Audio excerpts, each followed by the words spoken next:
Welcome to KRR kitchen. இன்றைக்கி நம்ம கிச்சனில் நல்ல ஒரு அருமையான சுவையில் பூரி மசாலா எப்படி செய்கிறதுன்னு தான் பார்க்க போகிறோம். நான் சொல்கிற மெத்தடில் செஞ்சு பாருங்கள். டேஸ்ட்டு ரொம்பவே அருமையாக இருக்கும். ரொம்ப ஈஸியாகவும் செஞ்சிடலாம். எப்படி செய்கிறது நம்ம வீடியோக்குள்ளே போய் பார்ப்போம். அதுக்கு முன்னாடி நம்ம சேனலில் இப்போ தான் ஃபஸ்ட் டைம் பார்க்குறீங்கன்னா சப்ஸ்கிரைப் பண்ணி வச்சுக்கோங்க. கூடவே பெல் சிம்பிள் ப்ரெஸ் பண்ணி ஆளுங்கிற ஆப்ஷனையும் ப்ரெஸ் பண்ணி வச்சுக்கோங்க. அப்போ தான் நான் போகிற வீடியோஸ் எல்லாம் உங்களுக்கு தொடர்ந்து நோட்டிஃபிகேஷனில் ஒன்றுக்கு ஒன்றே கிடச்சிக்கிட்டு இருக்கோம். இப்போ வாங்க இந்த பூரி மசாலா எப்படி செய்கிறதுன்னு பார்த்துடலாம்.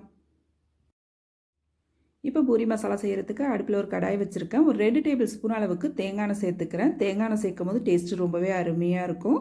எண்ணெய் நல்லா காஞ்சதுக்கப்புறம் பார்த்திங்கன்னா 2 டீஸ்பூன் கடலைப்பருப்பு, 1 டீஸ்பூன் உளுத்தம்பருப்பு, 1/2 டீஸ்பூன் கடுகு, 1/2 டீஸ்பூன் ஜீரகம் சேர்த்து நல்லா பொரிய விட்டுக்குங்க. கடுகு உளுந்து எல்லாம் நல்லா பொரிஞ்சு செவந்து வரட்டும்.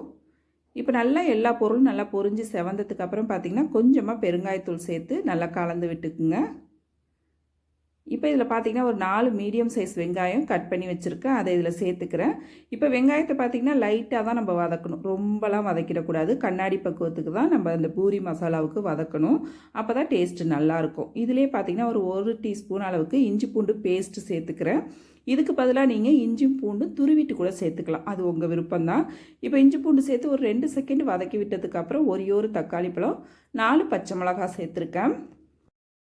பூரி மசாலாவுக்கு தக்காளி அதிகமாக சேர்க்கக்கூடாது. அதனால் ஒரு தக்காளி சேர்த்திங்கன்னா போதும். அதே போல் காரத்துக்கு தகுந்த அளவு பச்சை மிளகாய் சேர்த்துக்குங்க. நான் 4 பச்சை மிளகாய் சேர்த்துருக்கேன். இது கரெக்டான காரமாக இருக்கும்.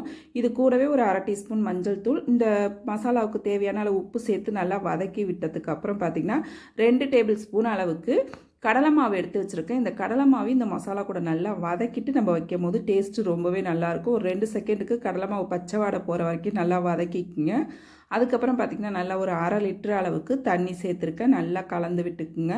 உப்பு காரம்லாம் போதுமான்னு பார்த்துக்குங்க. தேவைன்னா நீங்கள் இந்த ஸ்டேஜில் சேர்த்து நல்லா ஒரு 5லேருந்து ஒரு 10 நிமிஷம் கொதிக்க விடுங்க. நல்லா கொதித்து திக்காகி வரும். இப்போ இது நல்லா கொதிச்சிக்கிட்டு இருக்கும் போதே பார்த்திங்கன்னா ஒரு பாதி அளவு கொதிச்சதுக்கப்புறம் 400 கிராம் கிட்ட உருளைக்கிழங்கு வேக வச்சு மசிச்சு வச்சுருக்கேன். இது போல் நல்லா பெரிய பெரிய பீஸாக இருக்கிற மாதிரி மசிச்சு வச்சுக்குங்க. அப்போ தான் நல்லாயிருக்கும் டேஸ்ட்டு சாப்பிட்றதுக்கு. இப்போ இந்த உருளைக்கிழங்கையும் இது கூடவே சேர்த்துக்கிறேன். இப்போ உருளைக்கிழங்கு சேர்த்ததுக்கப்புறம் பார்த்திங்கன்னா நல்லா கலந்து விட்டு இன்னொரு 5 நிமிஷத்துக்கு கொதிக்க வச்சோம்னா போதும். நம்மளோட மசாலா ரெடி ஆகிடும்.